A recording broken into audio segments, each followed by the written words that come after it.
افطار کے وقت رب تعالیٰ نام ایسے گناہگاروں کو جہنم سے عذاب فرماتا ہے جن کے گناہوں کی وجہ سے ان پر جہنم واجب ہو چکا ہوتا ہے.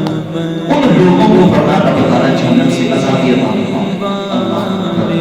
اور کہا کہ جب جمعہ کے مبارک کا دن آتا ہے تو کہا کہ جمعہ کی رات سے رات تک تو جمعے کی رات کی ابتدا سے یعنی جمعہ رات والے دن سورج کے غروب ہونے سے جمعہ کے سورج غروب ہونے تک جمعرات کے سورج کے غروب ہونے سے جمعہ مبارک کے سورج غروب ہونے تک یہ جو وقت ہے اس کی ہر گھڑی کے اندر ہر لمحے میں رب تعالیٰ 10-10 لاکھ گناہگاروں کو جنت سے عطا فرماتا ہے جن پر جنت ہر گھڑی کے اندر.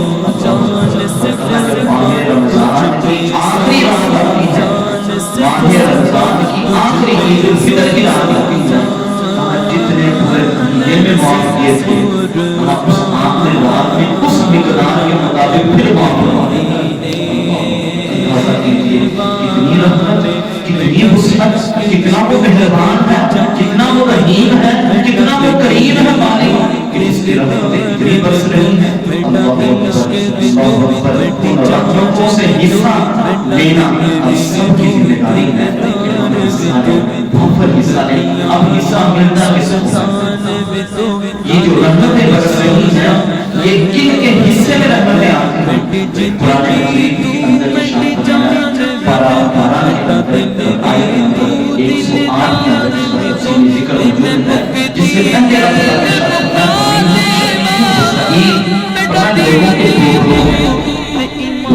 کے دو گروہ ہیں ایک گروہ شقی ہے بدبخت ہے اور کہا کہ دوسرا جو گروہ ہے کہا وہ سعید ہے وہ فرمانبردار ہے وہ کہا کہ اچھے لوگ ہیں وہ اطاعت گزار لوگ ہیں.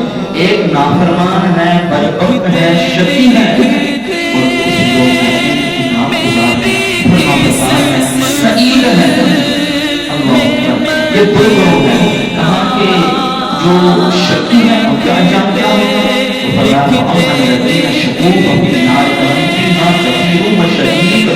کہاں جو شقی لوگ ہوں گے اور جہنم کے اندر وہ روئیں گے چیخیں گے. کس طرح کہا جیسے گلا چپکاتا ہے اس طریقے سے وہ جہنم میں چپکاتا ہے. یہ شقی لوگ جو مغروم ہوں گے دوسرا گروہ کون ہے وَأَمَّا الَّذِينَ سُعِدُوا فِي الْجَنَّةِ خَالِدِينَ فِيهَا مَا دَامَتِ السَّمَاوَاتُ وَالْأَرْضُ إِلَّا مَا شَاءَ رَبُّكَ عَطَاءً غَيْرَ مَجْذُوذٍ. دوسرا گروہ کون ہے وَأَمَّا الَّذِينَ سُعِدُوا فِي الْجَنَّةِ کہاں وہ سعادت مندوں کا گروہ ہے فِي الْجَنَّةِ جنت میں ہوگا خَالِدِينَ فِيهَا وہ جنت میں ہمیشہ ہمیشہ رہیں گے. کب تک مَا دَامَتِ السَّمَاوَاتُ وَالْأَرْضُ جب تک آسمان و زمین ہے إِلَّا مَا شَاءَ رَبُّكَ جیسے رب تعالیٰ چاہے اقامن غیر مجذور یہ رب تعالیٰ کی نام ختم ہونے والی عطا ہے. اقامن غیر مجذور یہ رب تعالیٰ کی نام ختم ہونے والی عطا ہے. اللہ اکبر. تو فرمایا کہ جو شقی بدبخت لوگ ہوں گے وہ جہنم میں اور جہنم کے اندر گدھے کی طرح چلائیں گے اور جو سعید فرمانبردار ہوں گے وہ جنت میں اور خدا جنت میں ہمیشہ ہمیشہ رہیں گے. اللہ اکبر. اب سعید لوگ جو سعادت مند ہیں جو اطاعت گزار ہیں جو فرما بردار ہیں ہم نے ان کی نشانیاں دیکھنی ہیں کہ ان کی نشانیاں کیا ہیں تاکہ وہ نشانیاں ہم سب اپنے اندر اپنا سکیں اور وہ نشانیوں کے ساتھ ہم سعید افراد کے اندر شامل ہو سکیں جو رب تعالیٰ کے اطاعت گزار بنتے ہیں ان میں شامل ہو سکیں. سب سے پہلی نشانی سعادت مندوں کی وہ یہ ہے کہ وہ نیکی سے محبت کرتے ہیں وہ اچھے عمل سے محبت کرتے ہیں وہ اعمال حسنہ سے محبت کرتے ہیں. اور حدیث مبارکہ سماعت فرمائیے گا کہ نبی رحمت صلی اللہ علیہ وسلم تشریف فرما جب مسعود رضی اللہ عنہ ہے کہتے ہیں کہ سنن ابن القاسم کی یہ روایت ہے کہاں مسعود فرماتے ہیں کہ حضور اکرم علیہ السلام کی بارگاہ میں موجود تھے ایک شخص جو ہے وہ سوال آیا اور وہ سوال ہوا کہ حضور کو دیکھنے کو اپنے سوال سے شروع کرتا ہے نیچے اترا اور نبی پاک کے ساتھ کی بارگاہ میں پہلے چلتا ہے حضور کی بارگاہ میں اب کہنے لگا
6 دن کے اندر سفر ہے وہ 9 دن کا سفر. حضور اکرم صلی اللہ علیہ وسلم نے ارشاد فرمایا کہ اے زید وہ تمہارے کون سے سوال ہیں, وہ کون سے 2 سوال ہیں؟ عرض کیا صلی اللہ علیہ وسلم یہ بھی علم کی جو ہے وہ جستجو دیکھیے صحابہ کرام رضوان کی کہ وہ علم کی بات کو سیکھنے کے لیے کس قدر کوشاں ہوا کرتے ہیں. تو کہا کہ عرض کیا صلی اللہ علیہ وسلم 2 سوال یہ ہیں کہ آپ مجھے ارشاد فرمائیے کہ جو سعادت مند شخص ہوتا ہے, جو اچھا شخص ہوتا ہے, جو فرمانبردار شخص ہوتا ہے, اس کی نشانی کیا ہے؟ اور جو شقی ہوتا ہے, جو بدبخت ہوتا ہے, اس کی نشانی کیا ہے؟ جی سوال ہے کہ یا رسول اللہ جو سعادت مند ہے اس کی نشانی کیا ہے اور جو بدبخت ہے اس کی نشانی کیا ہے؟ بلکہ قرآن کی آیت کا وہ تفسیر سمجھنا چاہتا ہے. صلی اللہ علیہ وسلم دنوں کی حالت سے واقف ہے. حضور اکرم علیہ السلام نے اس کے انوکھے سوال کا انوکھا جواب عطا فرماتے ہوئے ارشاد فرمایا کہ اے زید مجھے بتاؤ جب تم صبح اٹھے تھے تو تمہارے دل میں کیا ہے؟ جب تم صبح اٹھے تھے تو تمہارے دل میں کیا کون تھا؟ عرض کیا صلی اللہ علیہ وسلم میرے دل یعنی حضور جانتے ہیں کہ جو کس کے دل میں پیار ہے وہی اس کا جواب ہے. حضور کی شان کو سماعت فرمائیے گا نا. کہا کہ حضور نے شان فرمایا کہ اے زید مجھے بتاؤ صبح جب تم اٹھے تھے تو تمہارے دل میں خیال کون سا تھا؟ عرض کیا صلی اللہ میرے دل میں یہ خیال تھا, میرا دل یہ سوچ رہا تھا, میرے دل کے اندر یہ جستجو تھی کون سی؟ نیکی سے محبت کی جستجو تھی, نیک کام سے محبت کی جستجو تھی, اور نیکوں سے محبت کی جستجو تھی کہ میں نیک لوگوں کی صحبت میں بیٹھوں. اور کہا یا رسول اللہ میرے دل میں یہ جستجو تھی کہ جو میں نے نیکی کی ہے, جو میں نے نیکی کی ہے, کہاں سے چاہے وہ تھوڑی ہو چاہے وہ زیادہ ہو, اس پر مجھے رب تعالیٰ سے ثواب ملنے کا یقین تھا کہ رب تعالیٰ مجھے ضرور میری اس نیکی کا اجر عطا فرمائے گا. یہ مجھے کیا تھا؟ یقین تھا. اور نیکی کرنے کے میرے اندر جستجو تھی اور اس کی محبت بھی میرے اندر. اللہ اکبر. جب حضور اکرم علیہ السلام نے یہ جواب سماعت فرمایا تو ارشاد فرمایا کہ اے میرے صحابی یہی علامت اللہ, یہی تو علامت ہے کس کی؟ فی من یرید, اس بندے کی جس سے رب محبت فرماتا ہے. یہی تو علامت ہے اس بندے کی. علامت اللہ فرمایا یہی علامت ہے فی من یرید, جس سے رب تعالیٰ محبت فرماتا ہے, جس کو رب پسند کرتا ہے. اور سعادت مند کی یہی نشانی ہے. اللہ اکبر. پھر حضور اکرم علیہ السلام نے ارشاد فرمایا کہ اگر معاملہ اس کے برعکس ہوتا کہ نہ نیکی کی طرف دل میں محبت ہوتی, نہ ہی تو نیکی کرنے کی جستجو میں ہوتا, نہ ہی نیک لوگوں کی بیٹھنے کے لیے اندر جستجو ہوتی, تو فرمایا اگر معاملہ اس کے برعکس ہوتا تو پھر فرمایا کہ یہ بدبختی کی علامت تھی, یہ بدبختی کی علامت تھی. تو حضور اکرم صلی اللہ علیہ وسلم نے ارشاد فرمایا کہ جو نیکی کی محبت ہے یہ سعادت مند کی نشانی ہے, یہ رب تعالیٰ کے محبوب ہونے کی نشانی ہے. رب تعالیٰ اس سے محبت فرماتا ہے اور فرمایا کہ جو سعادت مند ہے ففی الجنت, وہ کہاں پر ہوں گے؟ جنت میں ہوں گے. خالدین فیہا, اس جنت میں ہمیشہ ہمیشہ رہیں. اللہ اکبر. تو یہ سعادت مندوں کی نشانیاں. آج ہمارا جو معاشرہ ہے اور جس معاشرے کے اندر ہم زندگی بسر کر رہے ہیں, یہاں جو ہے وہ ہماری سوچیں بہت زیادہ جو ہے وہ دنیا کی طرف غالب ہو چکی ہے. دنیا کی طرف ہماری سوچیں بہت بڑھ چکی ہیں. ہم جو ہے یہ جو سالہ زندگی ہے اسی کو اپنا سب کچھ سمجھ بیٹھے ہیں کہ پتہ نہیں یہی ہمارا سب کچھ ہی ہے, اسی میں رہ جانا ہے.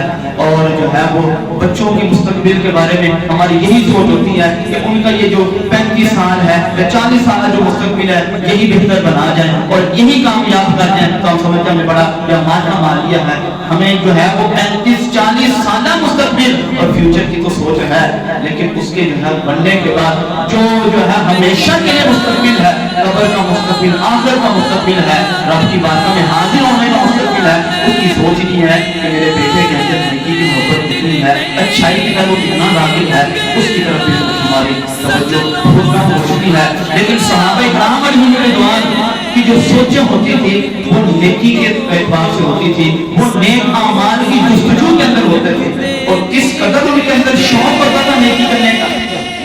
صحیح مسلم شریف کی حدیث مبارکہ ہے, کہا کہ حضرت ابو ذر غفاری رضی اللہ تعالیٰ عنہ راوی حدیث ہے, صحیح مسلم شریف کی حدیث ہے کہ حضور اکرم صلی اللہ علیہ وسلم کی بارگاہ میں وہ صحابہ حاضر ہوئے کہ جو مالی اعتبار سے وہ کم تھے، مال دنیاوی اعتبار سے ان کے پاس اتنا مال نہیں تھا، کہا وہ صحابہ حاضر ہوئے، اللہ اور کہا عرض کی یا صلی اللہ علیہ وسلم جو امیر صحابہ ہیں وہ ہم سے جو ہے وہ سبقت لے گی، وہ ہم سے سبقت لے گی۔ وہ کہا کہ کیسے سبقت لے گی؟ عرض کی یا صلی اللہ علیہ وسلم وہ بھی نمازیں پڑھتے ہیں، ہم بھی نمازیں پڑھتے ہیں، کما یصومون و نصوم، وہ بھی روزے رکھتے ہیں، ہم بھی ایسے ہی روزے رکھ لیتے ہیں، لیکن معاملہ کہاں پر آ کر نیکی کے اندر آگے بڑھ جانے کا ہوتا ہے؟ یا رسول اللہ وہ تو صدقہ خیرات کثرت سے دیتے ہیں، وہ اپنی زکاتیں کثرت سے دیتے ہیں، وہ اپنے مال رب کی راہ میں کثرت سے خرچ کرتے ہیں، لیکن ہمارے پاس تو اتنا مال ہی نہیں کہ ہم جو کثرت سے خرچ کر سکیں۔ اللہ اکبر، جذبہ دیکھیں، مقابلہ دیکھیں۔ آج جو ہے وہ کسی کی گاڑی دیکھ کر تمنا ہوتی ہے کہ میری بھی ایسی ہو، آج کسی کا گھر دیکھ کر تمنا ہوتا ہے میرا بھی گھر ایسا ہو، آج کسی کا عہدہ اسٹیٹس دیکھ کر تمنا ہوتی ہے کاش میں بھی اس عہدے پر بیٹھا ہوتا۔ یہ ہماری سوچیں ہیں کیونکہ دنیا ہم پر بہت غالب آ چکی ہے، لیکن وہ صحابہ کرام علیہم رضوان کی سوچ جو حضور کی بارگاہ میں بیٹھے ہوتے تھے ان کی سوچ آخرت پر ہوتی تھی۔ یا رسول اللہ وہ ہم سے آگے بڑھ گئے نیکی کے اندر، ہم پیچھے رہ گئے، کیا کریں؟ حضور نے ارشاد فرمایا کہ تم کیسے پیچھے رہ گئے ہو؟ کیا فرمایا کہ جو رب تعالیٰ کی تسبیح ہے وہ جو صدقہ نہیں، لِكُلِّ تَسْبِيحَةٍ صَدْقَةٌ، فرمایا ہر تسبیح ہی صدقہ ہے، فرمایا سبحان اللہ جو ہے یہ جو ہے صدقہ ہے، الحمدللہ صدقہ ہے، فرمایا تحلیل لا الہ الا اللہ یہ صدقہ ہے، کہا تکبیر اللہ اکبر یہ صدقہ ہے، اور کہا کل معروف صدقہ، ہر نیکی کا کام ہی صدقہ ہے، اور فرمایا ہر برائی سے منع کرنا یہ بھی صدقہ ہے، اور فرمایا حتیٰ کہ اے میرے صحابہ اگر تم اپنی زوجہ کی خواہش پوری کرتے ہو یہ بھی صدقہ ہے، یہ بھی صدقہ ہے۔ عرض کی یا رسول اللہ علیہ وسلم اگر ہم اپنی زوجہ کی خواہش پوری کرتے اس میں بھی صدقہ ہے، اس میں بھی ہمارے لیے صدقہ لے کے جاتا ہے۔ اللہ اکبر، حضور رحمت عالم رحمت للعالمین ہے، ارشاد فرمایا اگر یہی کام تم حرام جگہ پورا کرتے تو فرمایا تمہیں گناہ ملنا تھا؟ یا رسول اللہ ہاں گناہ ملنا تھا، فرمایا رب کے حکم پر چلتے وہی کام تم نے حلال جگہ پورا کیا تو فرمایا رب تمہیں اجر نہیں عطا فرمائے گا۔ اللہ اکبر، رب تمہیں اجر نہیں عطا فرمائے گا۔ تو جس دین کے اندر اتنی آسانیاں ہوں اور پھر کہا جائے کہ دین کے اندر چلنے بڑا مشکل ہے تو وہ تو پھر ہم پر شیطان کا غلبہ بہت زیادہ ہے، پھر تو نفس کا ہم پر بہت زیادہ غلبہ ہے۔ دین کی تو آسانیاں ہیں، فرمایا کہ اگر بظاہر مان نہیں اپنی زبان پر بھی کوئی درود جاری رکھو رب تعالیٰ پھر بھی تمہیں کا جو ثواب عطا فرمائے، صدقے کا ثواب عطا فرمائے۔ اور کس قدر رمضان مبارک کے اندر رمضان کے اندر نیکیوں کا اجر بڑھ جاتا ہے، رمضان میں نیکیوں کا اجر بڑھ جاتا ہے۔ صحیح قرآن کی حدیث مبارکہ ہے، حضور اکرم صلی اللہ علیہ وسلم نے ارشاد فرمایا جس نے روزے کی حالت میں سبحان اللہ الحمدللہ ایک بار کہا رب تعالیٰ غروب آفتاب تک اس کے لیے 70,000 مقرر کر دیں گے، فرمایا جو اس کے لیے جو ہے بھلائی کی دعائیں مانگتے ہیں، جو اس کے لیے اچھائی کی بھلائی کی دعائیں مانگتے رہیں گے، فرمایا 70,000 بھی رب مقرر فرمایا۔ جس نے کہ ایک بار سبحان اللہ کہا، ایک بار الحمدللہ کہا تو یہ تو نیکیاں کرنا بہت آسان ہو گیا۔ تو نیکیوں کے اندر سب کر اب دیکھنا ماہ رمضان جا رہا ہے، لیکن اب بھی ہمارا وقت غفلت میں گزرے، اب بھی فضول گپیوں کے اندر وقت گزر جائے، اب بھی جو ہے موبائل کے اوپر ہی سارا وقت گزر جائے، اب بھی دوستوں کی بیٹھکوں میں غیبتوں چگلیوں میں سارا وقت گزر جائے، تو پھر تسبیح ہمارے ہاتھ میں کب آئے گی؟ پھر سبحان اللہ کب پڑھیں گے؟ پھر الحمدللہ کب پڑھیں گے؟ پھر اللہ اکبر کب پڑھیں گے؟ پھر لا الہ الا اللہ کب پڑھیں گے؟ پھر دوسرے بات جو ہے ہم حضور کی بارگاہ میں کب بیٹھ جائیں گے؟ جب کتنا ماہ اقدس ماہ بدر ہمیں وقت پر گزار دیا۔ اور یاد رکھیے کہ جس طریقے پر اس ماہ اقدس کے اندر نیکی کا اجر بہت زیادہ ہے کہ نیکیاں کرو رب بہت زیادہ فرماتا ہے، اسی طریقے پر جو گناہ کرتا ہے اس کا وبال بھی پہنچ جاتا ہے، وبال بھی پہنچ جاتا ہے۔ حضور اکرم صلی اللہ علیہ وسلم نے ارشاد فرمایا کہ یہ جو ماہ رمضان کو برسایا کی گن ہے، فرمایا یہ مومنوں کے لیے بڑی رحمت والا مہینہ ہے، مومنوں کے لیے بڑی ہی آسانی والا مہینہ ہے، اس میں وہ نیکیاں کرتے ہیں، اس میں دیگر نیک اعمال کرتے ہیں، تاکہ منافقوں پر بوجھ ہے، منافقوں پر بوجھ ہے، کیونکہ وہ غفلت میں ہیں، وہ غفلت کے اندر ہے، فرمایا ان پر یہ بوجھ ہے، اور جو مومنین ہیں ان